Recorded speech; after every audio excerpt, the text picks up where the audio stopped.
Hey everyone, welcome back to my channel. It's Davida here, and wow, do we have a lot to talk about today.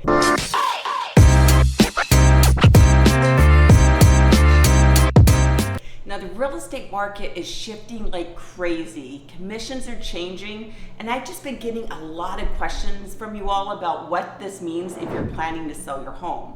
So I figured let's dive into it.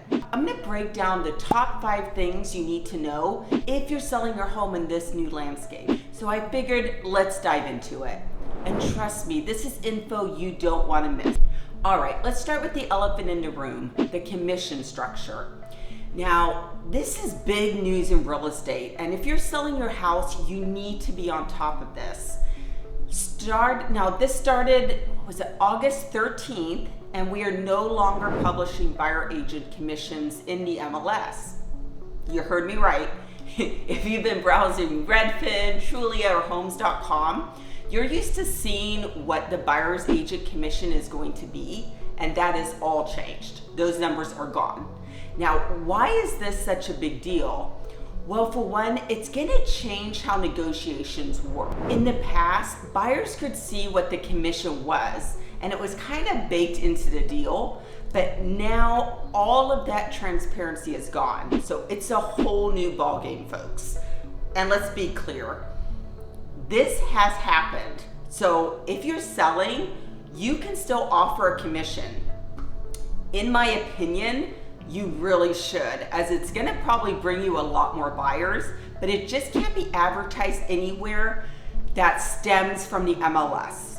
Now I wanna talk about something that's gonna catch a lot of sellers off guard. Now this is the buyer-broker agreements. So buyers will need to have a signed written agreement with their agent before they even start looking at homes. This agreement is gonna lock them into paying their agent a commission or a flat fee. Here's what that means to you as a seller.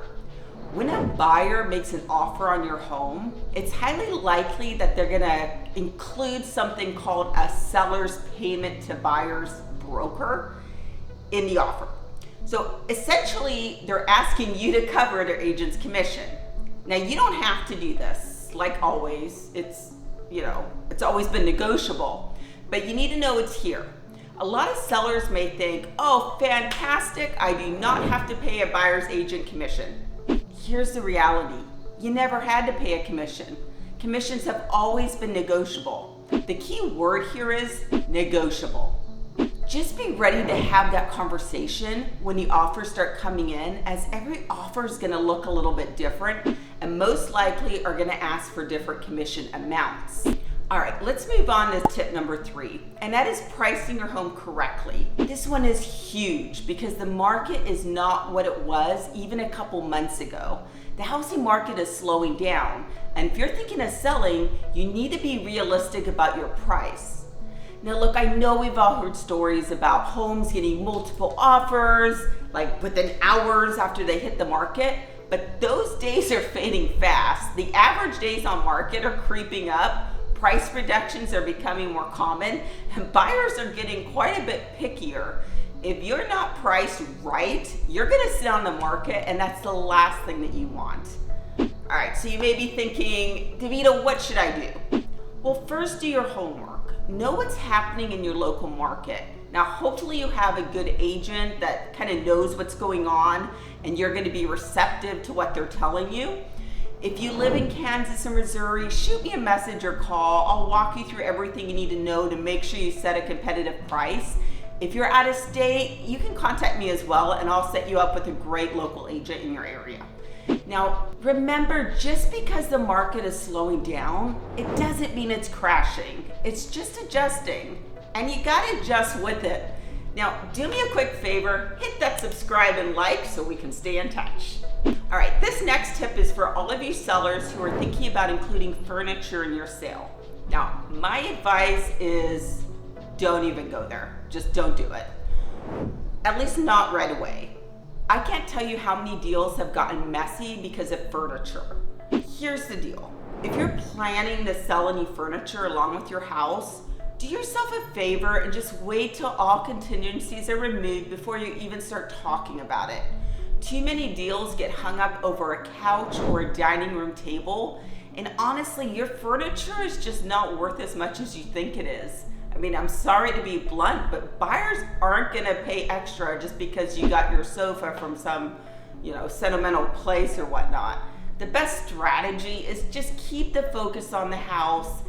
If the buyers want to negotiate furniture like later on, I mean, great, but just don't let it distract from the main goal, which is selling your home. Now, the next point might be a little bit hard to hear, but I like honesty. It's important to know buyers don't care about your personal situation. I know it's harsh, but it's the truth. A lot of sellers come to me and say, oh, Davida, I have to get this amount out of my home so I can move to the next place, or I need to have a long rent back period. But the reality here, the reality is buyers are focused on getting the best deal possible.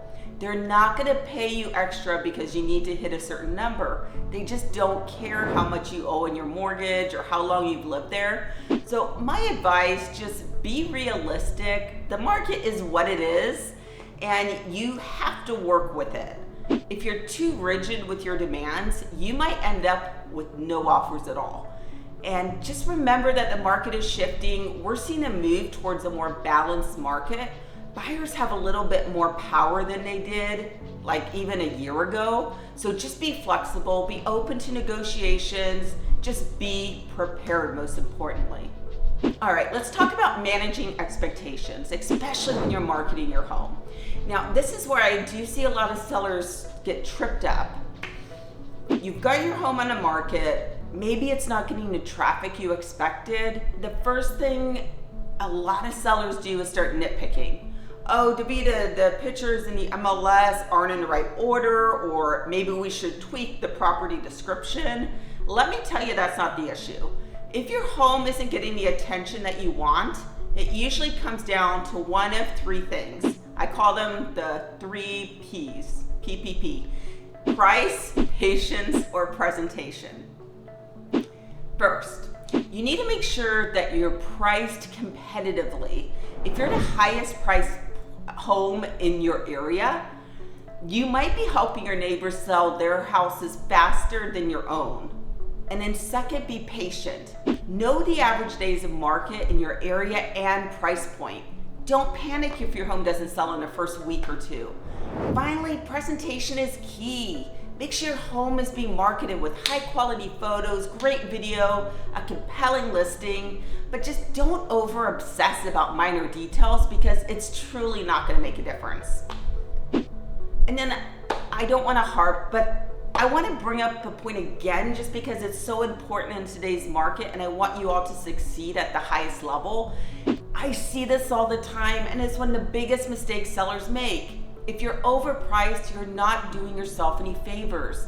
Buyers today don't want to go back and forth negotiating. They don't want to play the game of offering way below. Then you're going to come back and forth. They're just going to move on to the next property. Remember, if you're the highest priced home in your neighborhood, you're just making the lower priced homes look like a much better deal. Lower your price if you're not getting the activity that you want. Just don't be stubborn. The longer your home sits on the market, the more buyers are gonna start wondering what's wrong with it. Price it right from the start and you'll save yourself a lot of headaches down the road. Now the final thing, let's talk about another trap it's super easy to fall into: listening to your neighbors. Now, I get it, they mean well, but they're not always giving you the best advice. Your neighbors may tell you that your home is worth way more than you think it actually. They might have strong opinions about what your agent should be doing, but just remember they've got their own bias. They want your home to sell at a high price because it boosts their home's value too.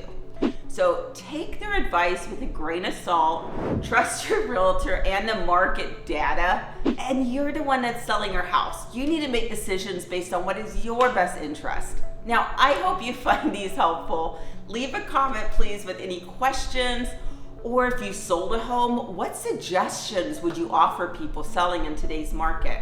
Now, if you're planning a future move, my team and I are here for you. All of my contact info is below. Thank you for watching and subscribing. See you soon.